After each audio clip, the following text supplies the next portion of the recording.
Hello, good morning. My son Emicho Alfonso sleeping. There's Lisin for the retired man. This is our family branch at home block for Government of Singapore.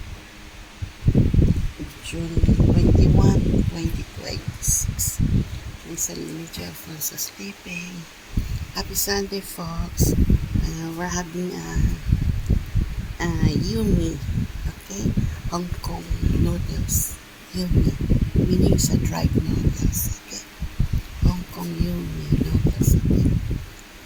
Yumi means Yemen, they call them, okay? Enjoy, folks, at home vlog for the World of Singapore, our family branch, okay? Enjoy Singapore. We have some banana cake here, okay?